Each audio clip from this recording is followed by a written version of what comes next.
everybody, welcome to another video of Alice Team. Wait a second, is my face blocked by these leaves here? Okay, I'm gonna move this plant out of the way so you can see me. Okay, let's try that again. Hey everybody, welcome to a video of Alice Team.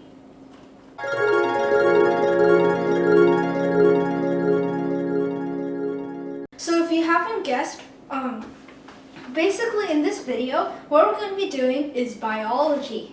Based on the microscope, this tiny leaf thing here, and this potted plant, you can obviously tell that we're doing biology in this video. So, let's get right into our experiment. So first, all you need is like one type of microscope that can go like around 80 times the size of normal. And then we have a potted plant and just a leaf from this potted plant. I don't know why I just took it.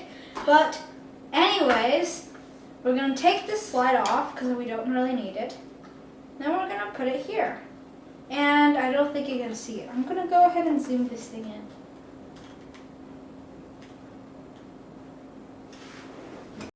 Alright, so now that I've got this thing set up, as you can see, the leaf is here. And we have, I'm going to set this zoom to 80 times. As you can see on the back, it's set 80 times. And I'm not sure if this is flipped for you guys, but yeah. Anyways, so now that we have this, we can just look into this microscope and wait a second. I think I need to turn off this light. Wrong light, there. So now I see that this light is on. And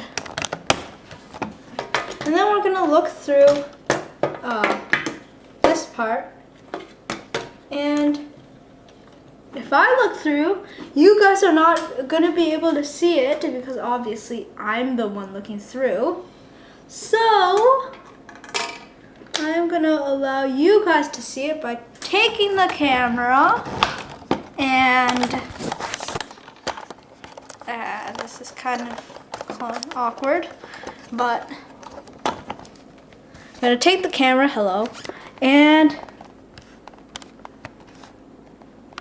why is it not?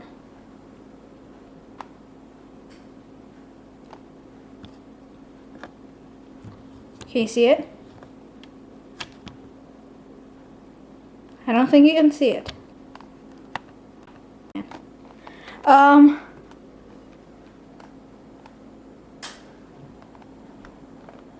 Is there any way to focus this thing?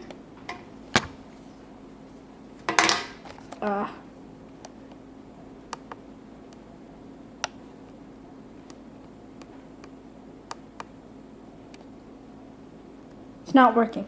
Okay, I just decided, you know what, let's just go with this. So, this won't focus either. Okay, well that's bad. So we have the leaf, and that leaf, if you were to look at it under a microscope, it would have tiny segments, like they're called cells, by the way. They're like kind of like rooms, if you can think of that. But what those cells do is they're the building blocks of all life on Earth. And yes, you are made of cells because you are alive. Okay, so now, if I can get this thing to clear out. So now that we know that leaves are made of cells, stuff are made of cells, living stuff is made of cells, and now let's go into depth. What are actually cells? We're going to talk about that right now. Okay, so first on my screen here is a diagram of a cell. Now, a quick note is that this is super simplified. Cells their cells don't look like this in real life. And sometimes they're missing a few of these internal things. So let's start here. So this outer layer thing, this is called the cell membrane. So this is the cell membrane, and in reality it's actually 2 layers, but we'll just ignore that.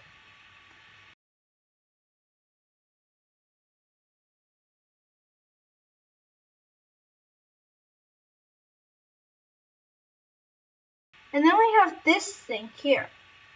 So this object here is called the nucleus. This is the nucleus. And it contains the DNA, or the instructions for each cell. Now this thing on the end here is called the endoplasmic reticulum.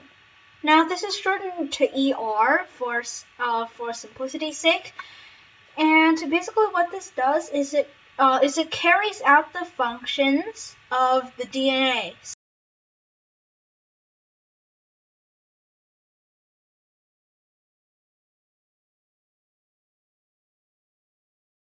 So like the DNA tells the endoplasmic reticulum or ER to do something, and the ER will do it.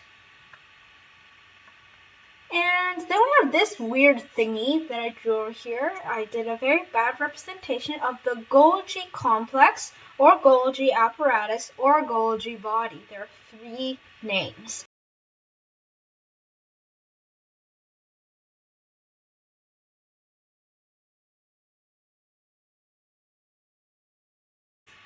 And this Golgi apparatus, what it does is it takes proteins and it's kind of like packages them into like tiny balls that are called vesicles, and it sends them out of the cell membrane. So let's say that this is a tiny vesicle containing a protein. It's going to send it out of the membrane. The Golgi complex is going to come here and it's going to push it, and then it's going to go out of the membrane. Anyways, now we have this. And this is a mitochondria.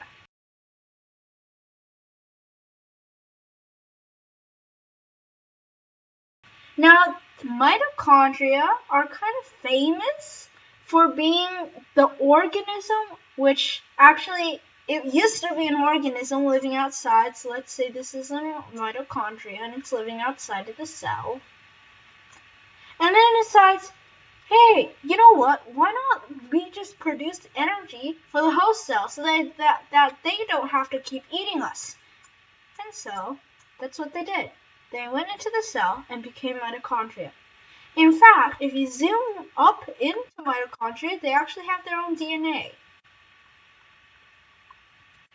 Okay, and then we have these. These are similar to these.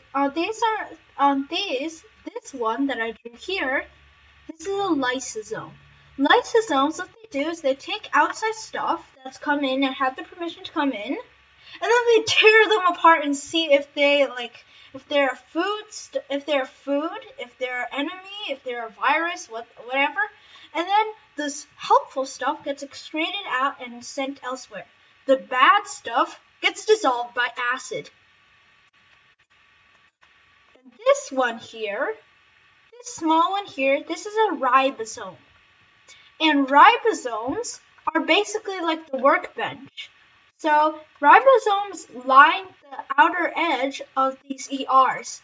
And what they do is they basically convert like the messenger RNA, or like you can like think of it as like a mail from DNA, and then they convert it into proteins for the Golgi body here to push out of the cell or do whatever it needs to do. And then, yeah, I've got one here. This one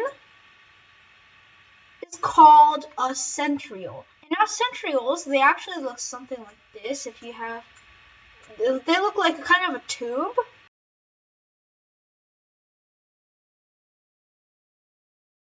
And what they do is they actually aid in the reproduction of cells. Now, cells go through mitosis, which is something that I'll talk about in the next video. And one thing to note is that there is something incredibly important that is missing. And that is the cytoskeleton. The cytoskeleton holds the entire cell together. And whoopsies, I forgot to talk about the cytoplasm. The cytoplasm is basically this gel-like substance which is like hanging out in this area. And also I didn't talk about this, the nucleolus. The nucleolus basically creates, well, ribosomes. Okay, anyways, time to continue talking about the cytoskeleton. The cytoskeleton is an incredibly important part And the reason I didn't incorporate it in this picture because it will look something like this.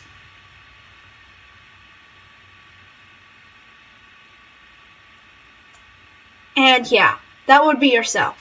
So you can clearly see why I didn't incorporate the cytoskeleton in the cell, and I'm sorry. I think I went outside the boundaries of the cell. That's weird. Anyways, the cytoskeleton basically supports this cell and like makes it not like collapse on itself or spew outwards or that kind of stuff. And then there's also another part which actually it contains these little like carrier like thingies that like walk around on them and like transport these stuff.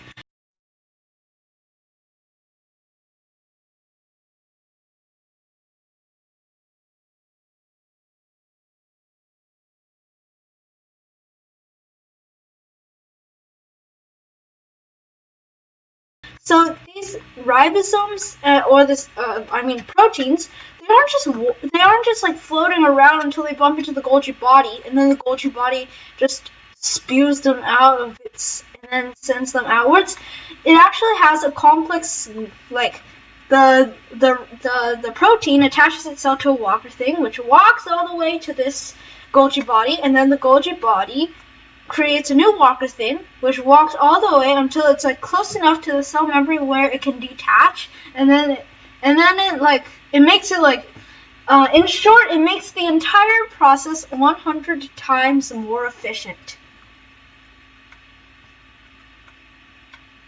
Alright, it's time for the question of the day. So, how many cells do you think a human is made of?